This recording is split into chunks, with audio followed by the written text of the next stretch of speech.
সুপ্রিয় দর্শক, আপনাদের সকলকে সাদর আমন্ত্রণ জানাচ্ছি চ্যানেলের পর্দায় প্রতিদিনের আমাদের আয়োজন ফ্রেশ প্রিমিয়ামটি তারকা কথনের আজকের পর্বে। দর্শক, আজকের পর্বটি আমার জন্য ভীষণ রকম বিশেষ, কারণ যেহেতু আমি গান পাগল একজন মানুষ, গান ভীষণ ভালোবাসি এবং আজকে অতিথি হিসেবে যারা আমাদের সঙ্গে রয়েছেন তারা দুজনেই আসলে গানের মানুষ। বুঝতেই পারছেন আজকে আমাদের আড্ডা হবে গান নিয়ে, কেননা গানই আসলে বাঙালির প্রাণ। আমরা আমাদের ভালো লাগা, খারাপ লাগা সব কিছুতে, সব অনুভূতিতেই গানের সাথে নিজেকে মিলিয়ে ফেলি, নিজের আত্মাকে মিলিয়ে ফেলি। তাই গান নিয়ে যখন আড্ডাটা হয় তখন আসলে সে আড্ডা হয়ে ওঠে প্রাণের আড্ডা। তেমনই আড্ডায় আপনাদের সকলকে আবারও আমন্ত্রণ জানাচ্ছি। চলুন পরিচিত হয়ে নেই আমাদের আজকের যারা অতিথি রয়েছেন তাদের সঙ্গে। আমাদের সঙ্গে রয়েছেন আমাদের দেশের খুবই বিখ্যাত একজন গীতিকার, সুরকার এবং সঙ্গীত শিল্পী শফিক তুহিন, এবং আমাদের সঙ্গে রয়েছেন আরও একজন সঙ্গীত শিল্পী শফিকা নাসরিন মিমি। আপনাদের দুজনকেই স্বাগত। কেমন আছেন আপনারা? খুবই ভালো আছি। আমাদের নতুন একটা গান প্রকাশ হলো, সেই জন্যই আসা। একটা সুন্দর নতুন একটি গান, গানটা নিয়ে তো অবশ্যই আড্ডা দেবো, গানটা সম্পর্কে শুনবো, গানটা দর্শকদেরকে নিয়ে দেখবো। ফড়িং প্রজাপতি, নতুন বছরের নতুন গান, এক্সাইটমেন্টটাই আসলে অন্যরকম। গানটা সম্পর্কে একটু শুনি শফিক তুহিন। মিমি বললে ভালো হবে না? আচ্ছা, আসলে আমার এক্সাইটমেন্টটা একটু বেশি, কারণ আমি যেহেতু প্রথমবার এই শফিক তুহিনের সাথে ডুয়েট করেছি। আর যেহেতু গানের কথা, সুর, কথাটা অবশ্য হায়াত কামালের, সুর হচ্ছে শফিক তুহিনের, আর মিউজিক করেছে জেমস সালমান জেন। হ্যাঁ, আর হচ্ছে আমাদের নির্দেশনা ছিল চন্দন রায় চৌধুরী, খুব বিখ্যাত চ্যানেল আই মিউজিক অ্যাওয়ার্ডের ভিডিও ডিরেক্টর হিসেবে কয়েকবার অ্যাওয়ার্ড পেয়েছে এবং খুবই ভালো কাজটা করেছে। পুরো টিমটাই একদম ভালো ছিল, সেই জন্য আমার কাছে মনে হচ্ছে আমি খুবই লাকি যে এই টিমটার সাথে কাজ করতে পেরেছি। বাহ। তো এবং এটা যখন বের হয়েছে, গানটা রিলিজ হয়েছে, রিলিজের পরেও যে এগুলো পাচ্ছি প্রতিক্রিয়াগুলো মানুষের, দর্শকদের খুবই ভাল লাগছে অ্যাকচুয়ালি। আমাদেরও নিশ্চয়ই ভালো লাগবে দর্শকদের। গানটা কোথায় কিভাবে দেখতে পারবেন শফিক তুহিন, দর্শকদের বলে দিন। ওর একটা পার্সোনাল চ্যানেল ক্রিয়েট করেছে, সোল এন্টারটেনমেন্ট, ওইখানে প্রকাশিত হয়েছে। আর ফেসবুকে আমাদের যে ইয়েগুলো পেজ এন্ড ইয়েগুলো আছে ওগুলো প্রকাশ করা হয়েছে। বাহ। গানটি দেখে আমার প্রথম প্রশ্ন হচ্ছে, যারা মডেল তারাই শিল্পী নাকি যারা শিল্পী তারাই মডেল? এটা একটা কুইজ। আচ্ছা, খুবই চমৎকার একটি গানের দৃশ্যায়ন এবং গানটিও ভীষণ মিষ্টি একটি গান, খুবই সুদিং, আসলে শোনার জন্য ভীষণ রকম আরামের একটি গান। গানটি সম্পর্কে একটু শুনতে চাই এবারে আবারও। মিমি, আপনার কাছেই যেতে চাইবো। গানটি আসলে যেহেতু আপনি বললেন প্রথমবার ডুয়েট গান শফিক তুহিনের সাথে, কেমন ছিল অভিজ্ঞতা সব মিলিয়ে? অভিজ্ঞতাটা আসলে খুবই ভালো। আর ও যেহেতু আমার বন্ধু, আমরা এক পারিবারিক বন্ধু, ওর হাজবেন্ডও আমার বন্ধু, মানে পারিবারিক বন্ধু, এবং দুজনে 19 আর কি। আমরা 19 সালে এসএসসি দিছি না, 19 না, উল্টাটা আর কি। এভাবে কিন্তু আপনি ওনার বয়সটা বলে দিচ্ছেন, কোনো সমস্যা না। আচ্ছা, সেই জায়গা থেকে অনেক দিন থেকে আর কি ওর সাথে আমি ওর পিছিয়ে লেগেছিলাম। আমি কাজ করতে চাই। তো আগে একটা আমার সোলো গান করে দিয়েছিল, তো সেটাতে আমার মন ভরেনি। তো আমি বারবার বলছিলাম না, ডুয়েট করব। তো এই করতে করতে কত বছর পর যেন সে আমাকে না, খুবই সুন্দর। আর ও একটা লিরিক দিয়েছিল, মানে একটা কবিতা বড় একটা, ওখানে সামারাইজ করে আমাদের হায়াত কামাল ভাইয়ের। আমার মনে হলো যে একটা সামারাইজ করে এই যে তুমি তুমি তুমি করে, মানে এগুলো আমি দেখলাম যে এটা সুরের ফ্র্যাকশনের জন্য আমি একটা তুমিকে 3-4 বার করে ভেঙে ভেঙে সুর করেছি। সো একটা ডিফারেন্ট আর সাউন্ড ক্রিয়েট হয়েছে। এবং একই সাথে আমি বলবো যে এটা আমাদের যে চন্দন যে ভিডিও করেছে, এটা ছিল আমাদের এই যে পদ্মবিল, না এটা? হ্যাঁ, পদ্মবিলে শুটিং করেছে। খুব সুন্দর একটা টাইমিং পেয়েছি, কারণ ওই সময়টাই পুরা বিল জুড়ে শাপলাটা ফুটে থাকে ছিল। এবং যেতে আমাদের একদম ভোরবেলায় যেতে হচ্ছে, কারণ 10টার পরে শাপলা বন্ধ হয়ে যায়। আচ্ছা, তো সেই জায়গা থেকে ওই অভিজ্ঞতাটাও খুব মজার ছিল। তো এই আর কি। আর তুমি যে কথাটা বলছে, আসলেই কিন্তু সবার মাথা খারাপ করে দিয়েছে। মানে আমার যত যাদেরকে সারাউন্ডিং এ, কেবল তো 2 দিন হয়েছে, অত তো সব জায়গায় যেয়ে পৌঁছায়নি হয়তো বা, কিন্তু তারপরেও যতটুকু পৌঁছিয়েছে, তো সবার মাথা খারাপ। সবাই বলতেছে তুমি তুমি তুমি, মাথার মধ্যে খালি ঘুরছে। বাহ, তাহলে সব মিলিয়ে অভিজ্ঞতা আসলে আপনার ভালোই ছিল নিঃসন্দেহে। খুবই ভালো শফিক ছিল। তুহিন বেশ জনপ্রিয় একজন শিল্পী আসলে। বাংলাদেশে। কাজের চাপটা কিরকম ফিল করেছেন তার সাথে? খুবই যত্ন করে, মানে আচ্ছা। এটা মনেই হয়নি যে সে আমাদের কাছে আসলে কখনোই সে এরকম আমরা না আমরা দেখিনি। তো বন্ধু, তো আমাদের হ্যাঁ। মানে কাজের ইয়েটা খুব খুবই কমফোর্ট যত্ন জোনে করে, করা মানে যখন আমরা ভয়েসটা নেওয়া হয় যখন আমার, তখন সালমান জিএম এবং শফিক দুজনই অনেক সময় নিয়ে খুব সুন্দর করে বলছে যে এইভাবে ভয়েসটা দে, হাস্কি করে বা অনেক রকম করে ইয়ে করে অনেক সময় নিয়ে কিন্তু অডিওর কাজটাও করা হয়েছে। এবং ভিডিওর কাজটাও কিন্তু বেশ না দারুণ। খুব ভিডিওটা তো- দারুণ দারুণ করেছে। আমি বললাম যে one of the best work, মানে আমাদেরও ভিডিও জায়গা থেকে বলবো, এবং চন্দনেরও একটা one of the best work, আসলেই খুব সুন্দর মনে হচ্ছে করেছে। এক্সেলেন্ট না একদম। অনেকে তো বলতেছে যে এত সুন্দর, আমাকে আসলে চন্দন একদম কিন্তু সুন্দর লাগেনি স্ক্রিনে। চন্দন কিন্তু আজকে আমার এই যে এখান থেকে গিয়ে আমার একটা ভিডিও শুট চলছে অলরেডি, আচ্ছা, এখান থেকে গিয়ে ওখানে যাইতে হবে আমাকে। বাহ। এবং যিনি ভিডিও করেছেন আপনি বলছিলেন তিনি আমাদের উইনার আমাদের চ্যানেল। হ্যাঁ, Channel Eye এবং Music একই সাথে আপনি নিজেও কিন্তু চ্যানেল আই আমি 4 বার আপনি আরো অ্যাওয়ার্ড বেশি, পেয়েছেন। 5 বার বা 6 বার, আচ্ছা, মানে গীতিকার হিসেবে 3 বার, সুরকার হিসেবে 3 বার, এরকম 6 বাহ, বার। চমৎকার। আমরা গানটা নিয়ে কথা বলেছি, গানটা দেখেছি, এবং এই গানের সাথে আপনি একটু আগেই বললেন যে আরেকটা যে জায়গায় গিয়ে আপনি এখান থেকে শুটিং, শুটিং, রাইট। তাহলে পরে আরো নতুন কিছু গান আসছে সামনে। হ্যাঁ, আমার বেশ কিছু গান আসবে সামনে। আমার সামিনা চৌধুরী আমাদের খুবই কিংবদন্তি তুল্য গায়িকা, তারপরে অনেকগুলো প্রজেক্ট আমার অনবোর্ডে আছে। আমার নিজেরই 4টা গান রিলিজ হবে এইবার ভ্যালেন্টাইন এবং ঈদ উপলক্ষে, ওগুলারই কাজ চলছে। এবং ফেব্রুয়ারির ফার্স্ট উইকে আমাদের কক্সবাজারে শুটিং আছে 2টা গানের। আচ্ছা, তো বেশ কিছু গান সামনে রিলিজ হবে। মানে আমাদের দেশের পলিটিক্যাল সিনারিওর এই ইয়ের জন্য গানগুলো প্রকাশ করতে পারি নাই। আশা রাখি যে ফেব্রুয়ারি থেকে শুরু করে ঈদের ওই সময়টায় বেশ কিছু গান প্রকাশ করবো আর কি। তাহলে এবার ঈদের সময় আসলে একেবারেই গান নাচ সবকিছু, গান, হ্যাঁ। মানে আমরা একেবারে বিনোদনে আর ভরপুর আরও থাকবো। কয়েকটা গান, আমার আর কর্নার একটা ডুয়েট গান একটা নাটকে প্রকাশ হবে। তারপর আমার আর ন্যান্সির একটা গান, এগুলো সব মানে অডিও রেকর্ড করা আছে, শুধু প্রকাশ করার অপেক্ষায় আছে। অনেকের সাথেই তো আপনি এরকম ডুয়েট গান করেছেন, এবারে আসলে মিমি তার সাথে গান করে আপনার কেমন লেগেছে? অনেক ভালো গান করেছে। এবং আমি বলি যে এই গানটাতে মানে আমি যেহেতু তার ভয়েসটাকে আমি খুব ভালো করে বুঝতে পেরেছি, সো ওর ভয়েস অনুযায়ী আমি শ্যুটটাকে অ্যারেঞ্জমেন্ট করেছি যে কোন ফ্রিকোয়েন্সিটা খুব ভালো লাগবে সেইভাবে এই এবং করেছে, এবং কয়েকবার পারফেক্টলি চেঞ্জও করা হয়েছে না, যে ওই সময়টাও কিন্তু চেঞ্জ করেছে। গান গাইতে গিয়ে না, এটা মনে হচ্ছে যে এভাবে না, করি। সুরটা ইম্প্রোভাইজ করে দেখা যাচ্ছে আমি সুরটা করেছিলাম একভাবে, তো আমাদের কাছে মনে হলো যে না, আরেকটা অন্যভাবে ইম্প্রোভাইজ করলে আর একটু সুন্দর লাগছে, এইভাবে করে অর্গানাইজ করা হয়েছে। এবং সব মিলিয়ে একটি দারুণ গান আমরা পেলাম ইউটিউবে, সোল এন্টারটেইনমেন্টে। আর ও তো আমার বন্ধু কিন্তু শান্তিনিকেতন থেকে গ্র্যাজুয়েশন করা। হ্যাঁ, আমরা সেই music-এ। প্রসঙ্গে যাব একটু পরে। গানটি যখন আপলোড হয়েছে, নিশ্চয়ই যারা কাছের মানুষ রয়েছে, যারা ভক্ত রয়েছেন, তারা বিভিন্ন ধরনের ফিডব্যাক দিচ্ছেন। কেমন ফিডব্যাক পাচ্ছেন সবার কাছ থেকে? খুবই ভালো ভালো ফিডব্যাক। তার মধ্যে উল্লেখযোগ্য হচ্ছে ওই যে আপনি যেটা বললেন, সুদিং লাগছে শুনতে, ভয়েসটা খুব ভালো লেগেছে, তোকে দেখতে খুব সুন্দর লেগেছে, এটাও বলছে, বয়স কম লাগছে এটাও বলছে। তো সব আমাদের তো বয়স কমই। হ্যাঁ, বয়স তো কমই, কিন্তু তারপর আরেকটু কম আরেকটু লাগছে। কম ওই ভিডিওতে লাগছে নাকি, তাই বলছে আর কি। তো সব মিলিয়ে আসলে আমি খুবই খুশি। আসলে কি যে কাজ তো করাই হয়, প্রচুর কাজ। আমার কিন্তু অনেক গান, মানে 100-র উপরে গান করা আছে, কিন্তু সব গান তো অত মানে যত্ন করে করা হয় না, বা ঠিক আমার মতো একটা গান খুঁজছিলাম অনেক দিন থেকে। তো সেটা মনে হচ্ছে যে Finally অনেকটাই আমার পূরণ হয়েছে। বাহ, এই যে মনের মতো গান কিংবা যত্ন করে একটি গান, আসলে মনের মতো গান হওয়ার জন্য কোন কোন উপাদান থাকতে হয়, কি কি করতে হলে আসলে এরকম মনের একটা মতো গান করতে হলে মন থেকে আসতে হয়। আচ্ছা, মানে স্পন্টিনিয়াস বিষয়টা থাকতে হয়, এবং এই স্পন্টিনিয়াস বিষয়টা থাকলে আমি যখন সুর করি না, এটা অটোমেটিক্যালি সুরটা আসে। মানে আমাকে আরোপিত করে করলে দেখা যায় কাজটা ভালো হয় না। মানে আমার অনেক গান আছে, যেমন ফিল্মের গান, আমি পোড়ামন সিনেমার কথা বলি, জ্বলে জ্বলে জোনাকি, এটা খুবই জনপ্রিয় গান।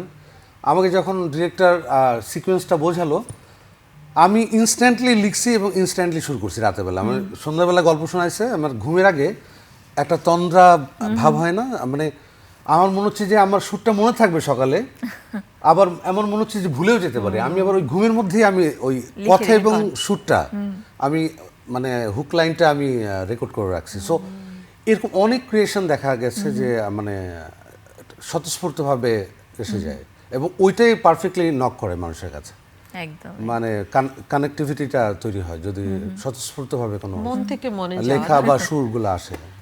সো এইরকম গানটাই এলো ফড়িং প্রজাপতি। এবং আশা করছি দর্শক আরও এই গানটি শুনবেন এবং আপনাদেরকে আরও ভালো ভালো ফিডব্যাক দেবেন।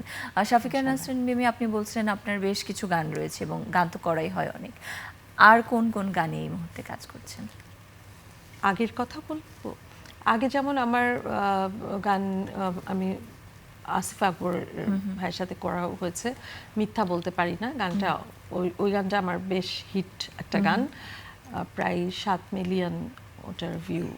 তাছাড়াও আরো প্রচুর মানে গান করেছি। এখন কোন গানগুলি নিয়ে? এখন সামনে আমার 10টা গানের কাজ চলছে। 10টা? বলিস কি? তো ওই যে আমার হয়েছে কি, এক বছর তুই আছিস নিশ্চয়ই।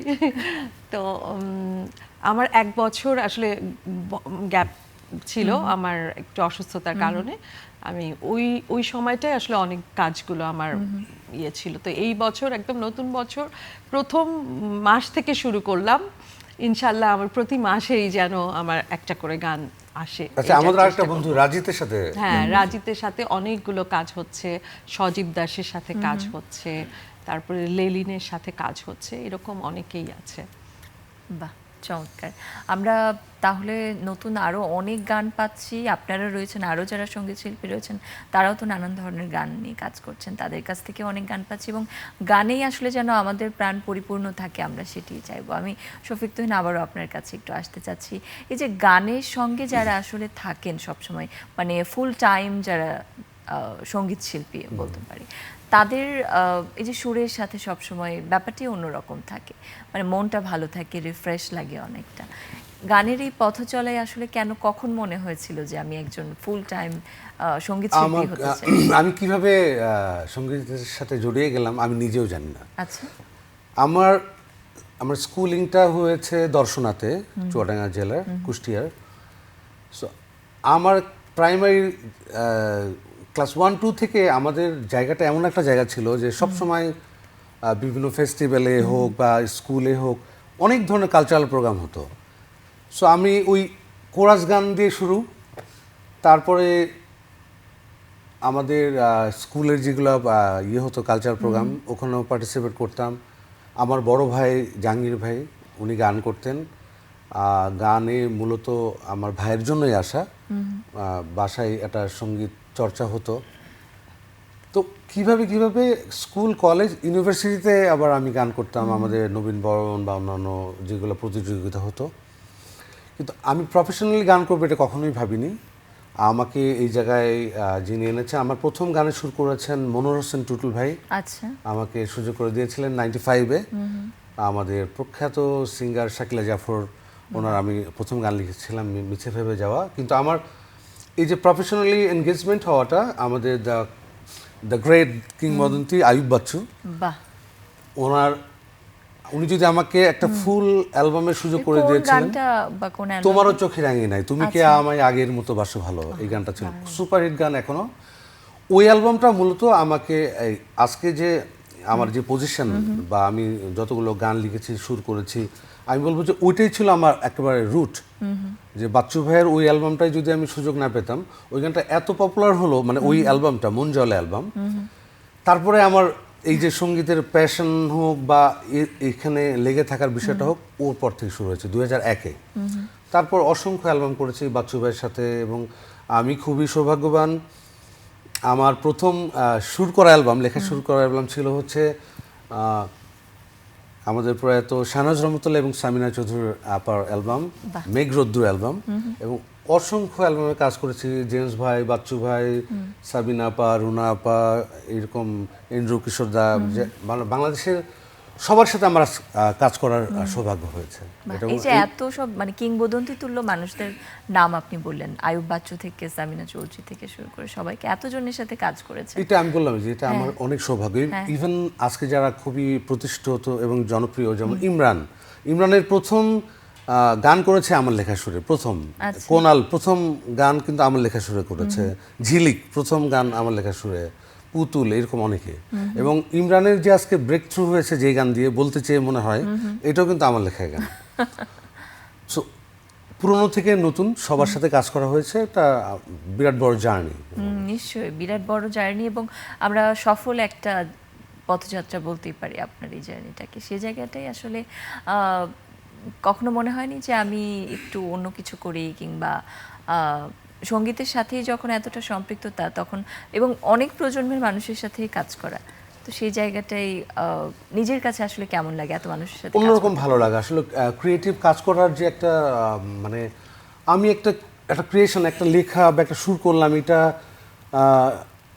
অসংখ্য মানুষের কাছে ছড়িয়ে যাচ্ছে, এর যে আনন্দ, এটা আসলে অনেকে আছে অনেক প্রপার্টির মালিক, অনেক টাকা পয়সার মালিক, কিন্তু এই যে ক্রিয়েট করা, এটা কিন্তু সবাই পারে না। এটা আল্লাহ তাআলার ব্লেসিং লাগে, এবং আই এম সো ব্লেসড যে আমি আমার লেখা এবং সুর করা এটা উপর থেকে আসে, আসলে মানুষ কিছু করতে পারে না।